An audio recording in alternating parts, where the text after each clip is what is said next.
Hello viewers, welcome to our channel. నేను మీ చరణ్ పరిమి.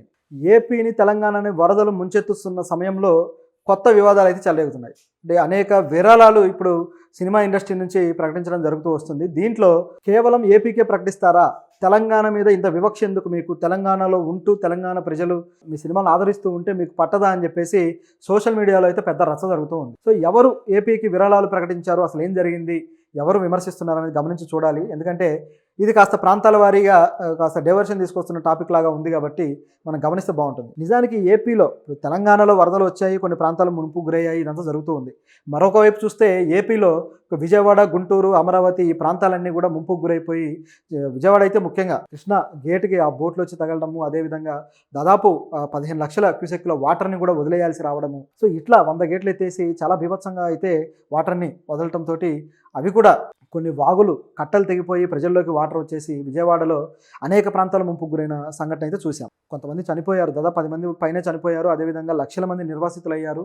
అపార్ట్మెంట్స్లోకి నీళ్ళు వచ్చేసి వాళ్ళకు తినడానికి తిండి లేక చాలా ఇబ్బందులు పడుతున్న ఘటనలు అయితే మనం చూస్తున్నాం.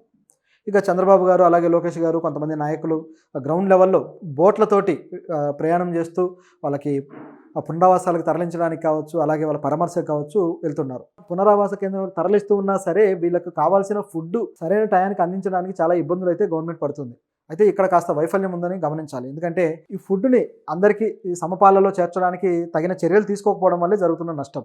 ఇదైతే త్వరగా రెక్టిఫై చేసుకోకపోతే పెద్ద ఇబ్బంది ఎదురవుతుంది. సో ఈ విధంగా జరుగుతుంది. ఇక సోషల్ మీడియాలో అయితే కొంతమంది తమ అపార్ట్మెంట్స్లోకి నీళ్ళు వచ్చేసి తినడానికి కూడా లేదు, చిన్న చిన్న పిల్లలు ఉన్నారని చెప్పేసి బాధపడుతున్న సంఘటనలు, అలాగే విద్యుత్ కూడా లేదు. ఇంత ఘోరంగా జరుగుతుంది. ఇప్పుడు ఈ నగరం అంతా వినాశనమయ్యి వీళ్ళందరికీ తిరిగి మళ్ళీ జీవితాలు రావాలి అంటే ఖచ్చితంగా చాలా ఖర్చు, లక్షలు కోట్ల ఖర్చుతో కూడిన పని. ఈ పునరావాస కేంద్రాల్లో వీళ్ళకి అన్ని సమకూర్చడానికి కూడా ఖర్చుతో కూడిన పని. ఇల్లు కోల్పోయిన వాళ్ళు, ఇల్లు కొట్టుకుపోయిన వాళ్ళు, వీళ్ళందరికీ మళ్ళీ కొత్తగా ఇల్లు శాంక్షన్ చేయడం, చాలా ఉన్నాయి పనులు. ఇవన్నీ జరగాలి అంటే ప్రభుత్వానికి కొన్ని నిధులు కూడా కావాలి. మొత్తం ప్రభుత్వ డబ్బు నుంచి చేయలేరు.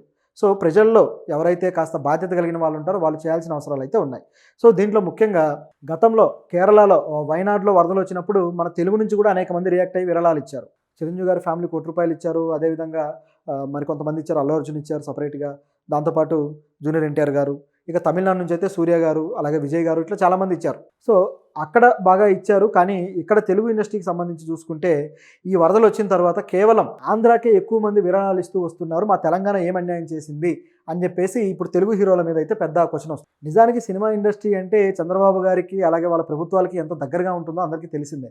పైగా ఇప్పుడు పవన్ కళ్యాణ్ గారు సినిమా ఇండస్ట్రీ మనిషి ఉండటంతో ఆయనకు సంబంధించిన వ్యక్తులు కూడా విరాళాలు విపరీతంగా ఇస్తున్నారు. అయితే ఈ క్వశ్చన్ రావడం అనేది ఆసక్తికరం. ఎందుకంటే తెలుగు నటులు మలయాళం ప్రాంతంలో దెబ్బతిన్నప్పుడు కేరళలో అక్కడ విరాళం ఇచ్చారు, కానీ తాము నివాసం ఉంటున్న రాష్ట్రంలో జరిగినప్పుడు విరాళం ఇవ్వరా అనే క్వశ్చన్ అయితే వస్తుంది కదా. అయితే ఇందులో ముఖ్యంగా అశ్విని దత్ గారు తమ ప్రొడక్షన్ నుంచి, వైజయంతి ప్రొడక్షన్ నుంచి 25 లక్షలు ప్రకటించారు. తెలుగు ఇండస్ట్రీలోనే హైయెస్ట్ బడ్జెట్తో తీసిన సినిమా కల్కి. ఆ సినిమా ప్రొడ్యూసర్ గారు ఇచ్చిన డబ్బులు అవి. అయితే మొత్తానికి ఇచ్చారు, అది సంతోషకరం. అయితే ఆయన కేవలం ఏపీకి మాత్రమే ఇచ్చారు. నిజానికి ఆయన పెద్దగా ఇలాంటి విరాళాలు ఇస్తూ ఆయన ఎప్పుడు పత్రికల్లో వేయించుకున్న దాఖలాలు లేవు. మరి గతంలో ఇచ్చారో లేదో తెలియదు, కానీ ఇప్పుడైతే ఆయన ఏపీకి ఇవ్వడంతో ఒక్కసారిగా అది పెద్ద విషయం అయిపోయింది. ఎందుకంటే తెలంగాణ వాళ్ళు ఇక్కడ కామెంట్ పెట్టడం స్టార్ట్ చేశారు. ఏమంటే తెలంగాణ కామన్ పీపుల్, మీరు కేవలం ఏపీకే ఇస్తారా, మీ సినిమాలు వాళ్ళే చూసారా, తెలంగాణ ప్రజలు చూడలేదా, తెలంగాణలో కూడా వరదలు వచ్చాయి కదా, ఎంతోమంది నష్టపోతున్నారు కదా అని చెప్పేసి అడుగుతూ ఉన్నారు. దీంతోపాటు జూనియర్ ఎన్టీఆర్ అయితే 2 రాష్ట్రాలకి ఆయన ₹1 ప్రకటించారు. 50 లక్షలు ఏపీకి, 50 లక్షలు తెలంగాణకి ప్రకటించి న్యాయం చేశారు ఆయన. సో ఇదిలా ఉంటే ఇక మరికొంతమంది త్రివిక్రమ్ గారు, అలాగే ఆయన ప్రొడ్యూసర్స్ కూడా, సో వీళ్ళు సంయుక్తంగా కొంత అమౌంట్ ప్రకటించడం జరిగింది. అదేవిధంగా సిద్ధు జొన్నలగడ్డ, దాంతోపాటు విశ్వక్సేన్, వీళ్ళు కూడా కొంత అమౌంట్ అయితే ₹1,00,000 ప్రకటించడం అయితే జరిగింది. ఇట్లా కొంతమంది ఇప్పుడు బయటకు వస్తూ ఉన్నారనమాట. అంటే సీనియర్ హీరోలు ప్రకటించేసరికి వీళ్ళు కూడా మోటివేషన్ తీసుకొని ప్రకటిస్తూ వస్తున్నారు. అయితే ఈ ఉధృతి, ఈ తీవ్రత అనేది వార్తల రూపంలో ఇంకా వాళ్ళకి రీచ్ అవ్వలేదు కొంతమందికి. అది పూర్తి స్థాయిలో రీచ్ అయినప్పుడు దానికి సంబంధించిన స్పందన కూడా ఉంటుంది. ఇమీడియట్గా ఉండాలని కూడా లేదు. ఒకరిని చూసి ఒకరు రియాక్ట్ అవుతూ వస్తున్నారు. ఇందులో గమనించి చూస్తే కొంతమంది పేర్లు ఉన్నాయి. విశ్వక్సేన్ వచ్చేసి 5 లక్షలు ప్రకటించాడు, అంటే ఆయనకున్న స్టామినాకి. అదేవిధంగా ఆయ్ మూవీ వచ్చింది కదా, సో ఆ మూవీలో వారాంతపు ఏదైతే కలెక్షన్స్ ఉంటాయో అందులో 25% జనసేన పార్టీకి విరాళంగా ఇవ్వడం జరుగుతుంది. యాక్చువల్గా ఈ ఇచ్చినవన్నీ కూడా సీఎం సహాయ నిధికి వెళ్తాయన్నమాట. ఎవరికి ఇచ్చినా సరే సహాయ నిధికి వెళ్తాయి, అక్కడ నుంచి మళ్ళీ అవి యూటిలైజ్ అవ్వడం స్టార్ట్ అవుతుంది. ఇది ఇక్కడ జరిగేది. అదేవిధంగా త్రివిక్రమ్ గారు, అలాగే ప్రొడ్యూసర్స్ చిన్నబాబు, అలాగే నాగవంశీ గారు, సో వీళ్ళు సంయుక్తంగా 50 లక్షలు అయితే ప్రకటించారు. సో త్రివిక్రమ్ గారు కొద్ది కాలం నుంచి ప్రకటిస్తున్నారు, కానీ అవి ప్రొడ్యూసర్స్తో కలిసి సంయుక్తంగా ప్రకటించిన దాఖలాలు కనిపిస్తున్నాయి. గతంలో కూడా అంతే. సో ఇవి ప్రొడ్యూసర్స్‌తో ఒప్పందాల రూపంలో వచ్చినవా లేకపోతే ఆయన విడిగా ఇస్తున్నారా అనేది క్లారిటీ లేదు గానీ, బట్ మొత్తానికి ఆయన పేరుతోటైతే ఒక 50,00,000 అయితే చేరడం అనేది సంతోషకరం. అలాగే సిద్ధు జొన్నలగడ్డ గారు కూడా 15,00,000 అయితే ప్రకటించడం జరిగింది. సో ఇట్లా అయితే వీళ్ళంతా కూడా పవన్ కళ్యాణ్ గారికి బాగా సన్నిహితులు, బాగా ఫ్యాన్స్ కాబట్టి ఈ ఇనిషియేటివ్ అయితే తీసుకున్నారని చెప్పాలి. దాంతోపాటు వీళ్ళకున్న సోషల్ రెస్పాన్సిబిలిటీ. వాళ్ళని హీరోలుగా ఆరాధించి, వాళ్ళ సినిమాలు హిట్ చేసి, వాళ్ళకి డబ్బులు సమకూర్చిన ప్రజలకే వాళ్ళు తిరిగి ఇవ్వడం అనేది సమాజానికి కొంత ఇవ్వడం లాంటిదే. ఇలాంటి సందర్భంలో కాకపోతే వీళ్ళకి స్పందించే అవకాశం మరి ఎప్పుడు ఉంటుంది? కాబట్టి ఈ ఇనిషియేటివ్‌ని మనం ఖచ్చితంగా అభినందించి తీరాలి. దీంతో పాటు మరింతమంది మోటివేట్ అయ్యి ఇస్తే బావుంటుంది. అలాగే 2 రాష్ట్రాలకి న్యాయం చేయాలి. ఎందుకంటే తెలంగాణలో కూడా చాలా ప్రాంతాలు వరదలొచ్చాయి. ఖమ్మంలో అయితే ఫుల్‌గా వరదలొచ్చి చాలా నష్టపోయిన దాఖలాలున్నాయి. ఇట్లా కొన్ని ప్రాంతాలున్నాయి. కాబట్టి అన్నీ స్పందించాలి. ప్రతి ప్రాంతంలోనూ స్పందిస్తేనే ఆ ప్రాంత ప్రజల జీవనము, మనుగడ మళ్ళీ తిరిగి కోలుకోవడానికి అవకాశం ఉంటుంది. ఇదేం వాళ్ళకేమి శాశ్వతమైన ఇది కూడా కాదు. ఈ కష్టాల నుంచి ఇమ్మీడియేట్‌గా బయటపడడానికి మాత్రమే ఇది సహాయపడుతుంది. ఆ తర్వాత మళ్ళీ వాళ్ళు ఒక 5, 6 ఏళ్ల పాటు, 10 ఏళ్ల పాటు పోగొట్టుకున్నవన్నీ కూడా స్ట్రగుల్ చేసి తీసుకోవాల్సిందే. కొంతమందికైతే వాళ్ళు దాచుకున్న డబ్బు, బంగారం అన్నీ పోతూ ఉంటాయి. కొంతమందికైతే చదువుకున్న సర్టిఫికెట్లు పోతూ ఉంటాయి. ఒకటి కాదనమాట, అనేక రకాల నష్టాలుంటాయి. కొంతమందికి వాల్యుబుల్ వాళ్ళు ఏదైతే వ్యాపారం చేసుకుంటారో ఆ వస్తువులు కూడా నాశనం అయిపోతుంటాయి. ఇట్లాంటివి అనేకం ఉంటాయి. కాబట్టి తిరిగి వాళ్ళకు జీవితాలను ఇవ్వడమే ఈ డబ్బులు ఇవ్వడం అంటే. అయితే దీంట్లో మరో ప్రశ్న కూడా ఉంది. రాజకీయ నాయకులు కేవలం పరామర్శిస్తూ వెళ్తున్నారు. గతంలో మంత్రులుగా చేసిన వాళ్ళు, అలాగే ఇప్పుడు మంత్రులుగా ఉన్నవాళ్ళు ప్రభుత్వం నుంచి సహాయం అందిస్తామంటున్నారు కానీ పర్సనల్గా వీళ్ళు ప్రజలకు ఏం చేస్తారనే చెప్పట్లేదు. ప్రభుత్వంలో లేని వాళ్ళకి పర్సనల్గా చేసే ఛాన్స్ ఉంది. ప్రభుత్వంలో ఉన్న వాళ్ళు ఎలాగో ప్రభుత్వం నుంచి తెస్తారు. గతంలో మంత్రులుగా చేసిన వాళ్ళు ఇప్పుడు ఎందుకు డబ్బులు, విరాళాలు ప్రకటించరు? ఈ ప్రశ్న నాకు ఎప్పటి నుంచో ఉంటూ ఉందన్నమాట. రాజకీయ నాయకులు ప్రజాసేవ కోసం ప్రజల్లోకి వచ్చామంటారు. ఏదో ఒక పదవి ఇస్తే తప్ప ప్రజాసేవ చేయమంటారు. ఇచ్చిన తర్వాత ఏదో ఒక సేవ అయితే చేస్తారు. వెళ్ళిపోయిన తర్వాత, ఆ పదవి పోయిన తర్వాత, లేకపోతే వీళ్ళు రాజకీయాల్లో ప్రతిపక్షాలుగా ఉన్నప్పుడు మాత్రం రూపాయి కూడా ప్రజల కోసం విరాళాలుగా విదిలించరు. వీళ్ళదేం ప్రజాసేవో ఏం రెస్పాన్సిబిలిటీ అర్థమే కాదు నాకైతే. చాలా కాలంగా నాకు ఈ డౌట్ ఉంది. అంటే పొలిటికల్ సైన్స్ చదివిన స్టూడెంట్గా నాకు ఈ డౌట్ అప్పటి నుంచే ఉంది.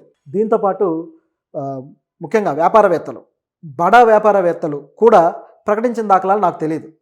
నిజానికి వీళ్ళందరికీ కూడా ఎన్జిఓస్ ఉంటాయి. అదే అన్ని ఎన్జిఓస్ బయట పెట్టరు వాటి పేర్లు కానీ ఇవన్నీ కూడా. కొన్ని ఎన్జిఓస్ ఉండి వాటి ద్వారా కొన్ని యాక్టివిటీస్ చేస్తూ ఉంటారు, సంతోషం. కానీ ఇలాంటి సందర్భాల్లో కేవలం ఎన్జిఓ రెగ్యులర్ యాక్టివిటీసే కాకుండా అదనంగా కాస్త ఇవ్వడం పెద్ద తప్పేం కాదు. ఎలాగో మళ్ళీ వాళ్ళ వస్తువులకు వాళ్ళకు రేటు కట్టుకొని వాటిని బ్రాండెడ్గా చూపించుకొని ఎలాగో వసూలు చేస్తారా, ఎలాగో ఉంటాయి. అలాగే ప్రభుత్వాలతో ఉన్న ఒప్పందాలతోటి ఆ కొద్దిగా డబ్బులు కూడా ఏదో రకంగా ప్రాజెక్టులు సంపాదించుకొని తెచ్చుకుంటారు. మనం మొన్నే అనుకుంటే ఒక వీడియో చేశా. ఏపీ తెలంగాణలో ఉన్న బిగ్గెస్ట్ బిలియనీర్స్ 10 మంది లిస్టు, ఒక రిచ్ లిస్ట్ అని చెప్పేసి ఒకటి వచ్చింది. సో దాని గురించి మనం మాట్లాడాం.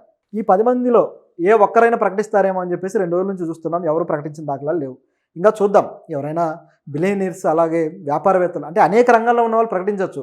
ఈ సోషల్ మీడియా కూడా మరీ దారుణంగా తయారైపోయింది అనమాట. వీళ్ళకి సినిమా మీద ఉన్న ఇష్టం వల్ల సినిమా వాళ్ళు ప్రకటించారా లేదా, ఆ చివరి నుంచి ఈ చివరి వరకు ప్రతి స్టార్ హీరో దగ్గర నుంచి మామూలు హీరో వరకు అందరి లిస్టు చూస్తారు. కానీ మనకు సేవ చేస్తామని రాజకీయ నాయకులు వచ్చారే, వీళ్ళు ఎవరైనా ప్రకటించారా తమ విరాళాలు ప్రజల కోసం? అలాగే వ్యాపారవేత్తలు ఎవరైనా ప్రకటించారా? పెద్ద పెద్ద ఫార్మా కంపెనీలు పెట్టుకున్న వాళ్ళు, పెద్ద పెద్ద మల్టీనేషనల్ హాస్పిటల్ నడిపిస్తున్న వాళ్ళు ప్రజల దగ్గర నుంచి లక్షల డబ్బులు ట్రీట్మెంట్ల రూపంలో వసూలు చేస్తారు కదా. అక్కడ ఎలా జరుగుతుందో తెలిసిందే. రూపాయి టాబ్లెట్ 100 రూపాయలకు అమ్మే దాఖలాలు ఉంటాయి అక్కడ. అయితే ఇది విమర్శ అని కాదు కానీ కొంతమంది పరిస్థితి. అయితే ఇది కూడా ఒక మల్టీనేషనల్ కంపెనీల్లో కోట్ల రూపాయల వ్యాపారం జరుగుతున్నదే. మరి వీళ్ళు కూడా ఎందుకు ఇవ్వరు? వైద్య రంగం ఎందుకు ఇవ్వదు? సరే మిగతా రంగాలు ఎందుకు ఇవ్వవు? అనేక రంగాల నుంచి విరాళాలు రావాల్సింది ఉంది. ఎందుకంటే ప్రజలు వాళ్ళకి ఆ డబ్బులు ఇస్తారు, మళ్ళీ ప్రజలకు ఖర్చు పెట్టడం తప్పేమీ కాదు. పైగా ఉన్నవాడే ఇవ్వగలుగుతాడు కదా. ఆ రెస్పాన్సిబిలిటీ వీళ్ళు తీసుకోకపోగా సోషల్ మీడియాలో వాళ్ళు వీళ్ళు తిట్టుకుంటుంటే కొద్దిగా ఆఫ్ మైండ్ వాళ్ళు అందరూ చేరి అక్కడ ఈ హీరో ఎంత ఇచ్చాడు, ఈ హీరో తక్కువ ఇచ్చాడు, ఆ హీరో ఎక్కువ ఇచ్చాడు, ఈ పంచాయతీ ఎక్కువ.